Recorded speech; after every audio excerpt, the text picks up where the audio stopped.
आज हम समाजशास्त्र के अंतर्गत देखने वाले हैं समाजशास्त्र का विकास, डेवलपमेंट ऑफ सोशियोलॉजी, है ना। तो किन किन अवस्थाओं से समाजशास्त्र का विकास हुआ, क्योंकि ऐसा कहा जाता है कि जब से समाज बना है तब से समाज का अध्ययन तो होता रहा है, पर वो अलग अलग तरीक़ों से हुआ। कभी राजनीतिक शास्त्र के दृष्टिकोण से हुआ, कभी दर्शन शास्त्र के दृष्टिकोण से हुआ, कभी भूगोल के दृष्टिकोण से हुआ, कभी अर्थव्यवस्था के दृष्टिकोण से हुआ। मतलब यद्यपि समाजशास्त्र जो विषय है वो नया है, क्योंकि ये विषय कब आया, 1838 में ये विषय आया, जब इसके पिता अगस्त कॉम्टे ने इसको नाम दिया समाजशास्त्र। लेकिन समाज के अध्ययन का इतिहास बहुत पुराना है। इसी को हम देखते हैं समाजशास्त्र के विकास के अंतर्गत, ठीक है। तो इसके लिए बड़ी फेमस सी लाइन चलती है, परिभाषा चलती है टीवी वॉटोमोर की। ये कहते हैं समाजशास्त्र एक नया विज्ञान है, किंतु समाज के अध्ययन का इतिहास पुराना है। कि भैया जो समाजशास्त्र जो विषय है ये तो नया है, लेकिन जो समाज का अध्ययन होता आया है ये बहुत पहले से होता आया है। तो कैसे होता आया है, तो इसके लिए समाजशास्त्र के विकास की वॉटोमोर 4 अवस्थाएं बताते हैं। प्रथम अवस्था जिसमें राजनीतिक पक्ष प्रबल था, द्वितीय अवस्था जिसमें धर्म और दर्शन का जो पक्ष था वो प्रबल था, तृतीय अवस्था जब स्वतंत्र रूप से समाज का अध्ययन होने लगा, यानी अलग अलग विषय बन गए, भूगोल के लिए भूगोल बन गया, अर्थशास्त्र के लिए अर्थशास्त्र बन गया, विज्ञान के लिए विज्ञान बन गया, अलग अलग विषय बन गए। लेकिन यहाँ भी अभी भी स्पष्ट रूप से समाजशास्त्र नहीं आया। अगस्त कॉम्टे ने ये विचार किया कि जब अलग अलग विषय के लिए अलग अलग शास्त्र आ गए हैं, अलग अलग विज्ञान आ गए हैं, तो क्यों ना समाज के अध्ययन के लिए एक अलग विषय रहे। और ये कब पूरा हुआ, ये हुआ चतुर्थ अवस्था में, यानी समाजशास्त्र के विकास की एक ऐसी है वास्तविक अवस्था है, ठीक है। इसी को डिटेल में देखेंगे। देखिए यहाँ पर वॉटोमोर कहते हैं कि समाजशास्त्र एक नया विज्ञान है, लेकिन समाज के विकास का जो इतिहास है वो बहुत, समाज के अध्ययन का जो इतिहास है वो बहुत पुराना है। इसी को कहते हैं, उपरोक्त परिभाषा से स्पष्ट है कि समाजशास्त्र के उद्भव की प्रक्रिया जो है, अर्थात जो वैचारिक योगदान है समाजशास्त्र के संबंध में, वैचारिक जो योगदान है बहुत पहले से अनेक विद्वानों के द्वारा दिया जाने लगा। लेकिन इस समय समाजशास्त्र की कोई स्पष्ट रूपरेखा नहीं थी। मतलब स्पष्ट रूप से समाजशास्त्र जैसा कोई विषय अस्तित्व में नहीं था। आगे चल के कभी धर्म को महत्वपूर्ण माना गया, कभी राजनीति को, कभी अर्थशास्त्र को, लेकिन कभी भी समाजशास्त्र एक पृथक विषय के रूप में नहीं रहा।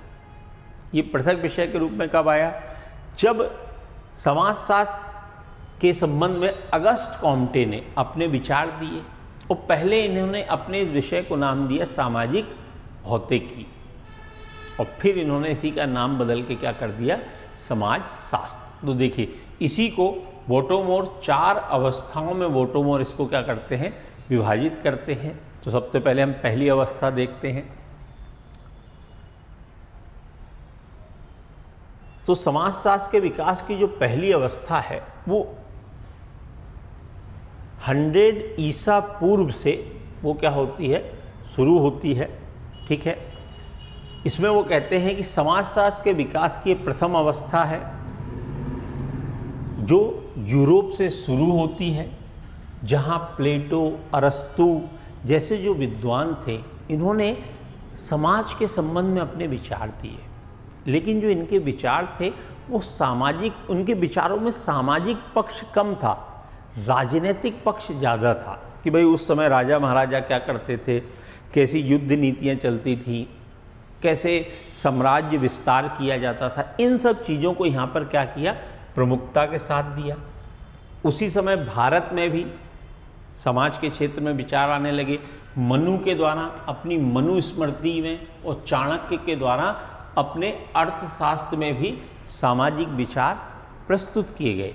लेकिन इनके विचारों में भी राजनीतिक पक्ष ज़्यादा प्रबल था। ये समाजशास्त्र के विकास की पहली अवस्था थी कि जब समाज का अध्ययन तो होने लगा, लेकिन सामाजिक पक्ष की जगह राजनीतिक पक्ष ज़्यादा प्रबल था। इसके बाद आती है द्वितीय अवस्था, 600 ईसा पूर्व से 14 ईसा पूर्व तक। इसमें समाजशास्त्र के विकास की इसे द्वितीय अवस्था माना जाता है, जिसमें थॉमस एक्विनास, दांते जैसे विद्वानों ने समाज की व्याख्या करने का प्रयास किया। लेकिन इस दूसरी अवस्था में सामाजिक के स्थान पर दार्शनिक पक्ष ज़्यादा प्रबल था। दर्शन वाला जो पक्ष था वो क्या था, ज़्यादा प्रबल था। तो यहाँ भी स्पष्ट रूप से समाजशास्त्र जैसा कोई अस्तित्व में नहीं था। बोटोमोर कहते हैं कि साहब इसके बाद आती है तीसरी अवस्था आती है। तीसरी अवस्था में समाज के विभिन्न पक्षों का स्वतंत्र रूप से अध्ययन करना प्रारंभ हुआ और बहुत सारे जो विषय थे उनका क्या हुआ, जन्म हुआ, जिसके चलते अर्थशास्त्र, इतिहास, भूगोल आदि स्वतंत्र विषय अस्तित्व में आए। इस अवस्था के जो प्रमुख विद्वान थे उसमें माल्थस, एडम स्मिथ, है ना, ये विद्वान जो थे प्रमुखता से रहे। इसी तीसरी अवस्था में जो सबसे महत्वपूर्ण काम हुआ, इस अवस्था में फ्रांस की क्रांति हुई और औद्योगिकरण के कारण नवीन अनुसंधान हुए, जिससे समाज की प्रवृत्तियों में परिवर्तन हुए, समाज के मूल्यों मानकों में परिवर्तन हुए। अब जो उत्पादन कार्य है बड़े बड़े कारखानों में किए जाने लगे। अब गांव के लोग शहरों में आके उत्पादन क्रियाओं में भाग लेने लगे। तो समाज की संरचना में क्या हुआ, परिवर्तन हुआ। तो इसके लिए जो अगस्त कॉम्टे थे, इनके गुरु थे सेंट साइमन। अगस्त कॉम्टे और सेंट साइमन ने एक ऐसे विषय पर जोर दिया जो इन समाज की बदलती हुई परिस्थितियों पर, जो इन समाज के क्रियाओं पर, समाज के संपूर्ण क्षेत्रों का स्वतंत्र रूप से अध्ययन करें। और इसी तीसरी अवस्था में कहीं ना कहीं समाजशास्त्र की नींव पड़ गई। स्पष्टता नहीं, पर कहीं ना कहीं ये जो तीसरी अवस्था थी ये समाजशास्त्र के विषय की महत्वपूर्ण अवस्था मानी जाती है। इसके बाद आती है चौथी अवस्था। ये समाजशास्त्र के विकास की वास्तविक अवस्था मानी जाती है। ऐसा माना जाता है कि भाई जो समाजशास्त्र का विकास हुआ वास्तव में इसी अवस्था में हुआ, और बात भी सही है, क्योंकि समाजशास्त्र का जो उदय है वो इसी अवस्था में हुआ। 1838 में फ्रांस के विद्वान अगस्त कॉम्टे ने अपने जो विषय का नाम सामाजिक भौतिकी से बदलकर क्या रख दिया, समाजशास्त्र रख दिया। अब उन्होंने बताया कि भैया समाज का जो अध्ययन होगा वो समाजशास्त्र के अंतर्गत किया जाएगा, जिसमें सामाजिक क्रियाओं का, सामाजिक घटनाओं का, सामाजिक मूल्यों का, मानकों का, लोगों के कार्य व्यवहारों का, जिसका अध्ययन इस विषय के अंतर्गत किया जाएगा, उसे क्या नाम दिया गया, समाजशास्त्र। इसलिए अगस्त कॉम्टे को समाजशास्त्र का क्या कहा जाता है, पिता कहा जाता है। ठीक है। अगस्त कॉम्टे के बाद दुर्खीम ने समाजशास्त्र का व्यवस्थित और क्रमबद्ध अध्ययन किया। इस्माइल दुर्खीम, इनका आपको ध्यान हो तो आत्महत्या का सिद्धांत, इन्होंने बहुत बढ़िया आत्महत्या का सिद्धांत बताया। विभिन्न समाजों का अध्ययन करने के बाद इन्होंने बताया कि जो आत्महत्याएं होती हैं वो अलग अलग प्रकार की होती हैं। कुछ अहमवादी आत्महत्या, कुछ समाज के लिए आत्महत्या, अलग अलग आत्महत्याओं के इन्होंने प्रकार बताए। काफ़ी मान्य और फेमस सिद्धांत है इस्माइल दुर्खीम साहब का, है ना।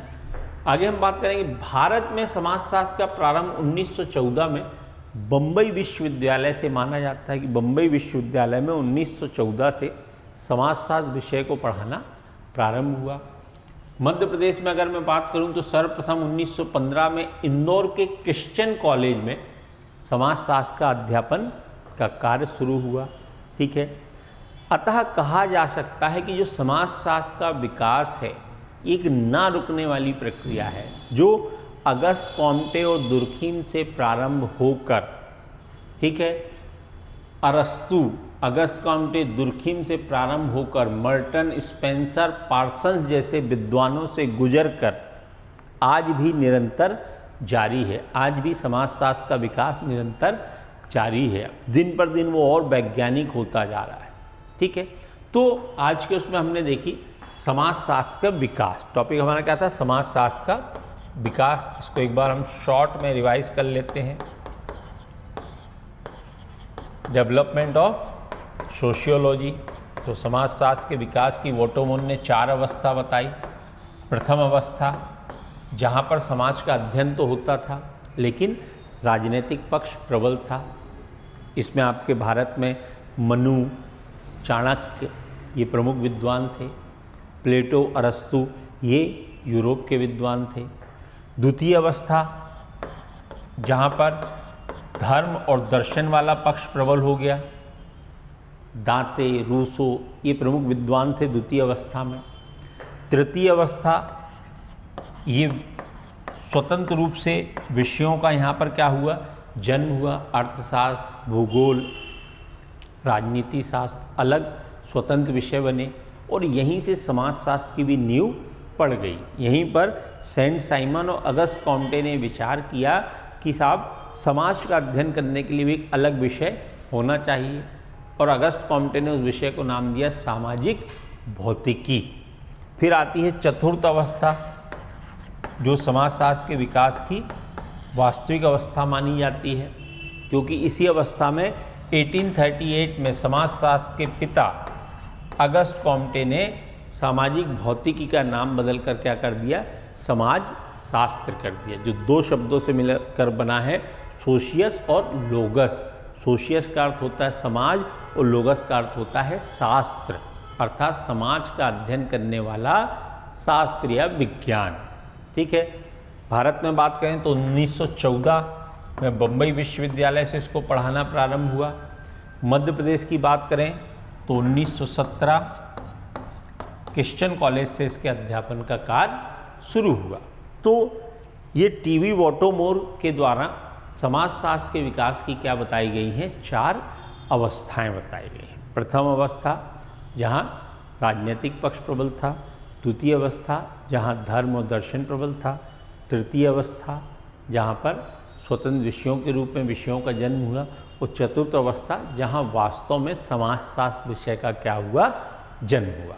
ठीक है दोस्तों, तो हमने यहाँ देखी समाजशास्त्र का विकास किन किन चरणों से गुजरता हुआ है ना। प्रथम चरण, द्वितीय चरण और तृतीय चरण, 4 चरणों से गुजरता हुआ आज भी वर्तमान में निरंतर रूप से जारी है। तो यहाँ पर एक चीज़ ध्यान रखिएगा, यहाँ पर जो टीवी वॉटोमोर की परिभाषा है, ये परिभाषा आप लोग ध्यान रखिएगा। ये परिभाषा हो सकता है 2 नंबर में आपको एग्ज़ाम में पूछ लें, या फिर आप जब समाजशास्त्र का विकास टॉपिक आपसे पूछा जाए तो भी आपको ये परिभाषा लिखना बहुत महत्वपूर्ण है, क्योंकि ये बहुत फेमस परिभाषा है कि समाजशास्त्र एक नया विज्ञान है, किंतु समाज के अध्ययन का जो इतिहास है वो कहता है बहुत पुराना है। ठीक है, तो आज के लिए इतना ही।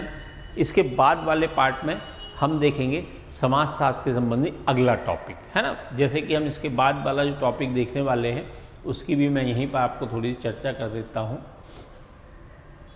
पिछले वीडियोस में हम समाजशास्त्र क्या होता है ये सारी चीज़ें देख चुके हैं, है ना। इसके बाद का जो हमारा टॉपिक है सामाजिक समरसता, तो अगले वीडियो में हम देखेंगे सामाजिक समरसता होती क्या है, सामाजिक समरसता के मार्ग में क्या क्या चुनौतियाँ आती हैं, और सामाजिक समरसता को मजबूत करने वाले कौन से पक्ष हैं, उसके मार्ग में क्या क्या बाधाएं हैं, ये हम देखेंगे अगले वीडियो में। तो आज के लिए इतना ही। धन्यवाद। शुभ रात्रि।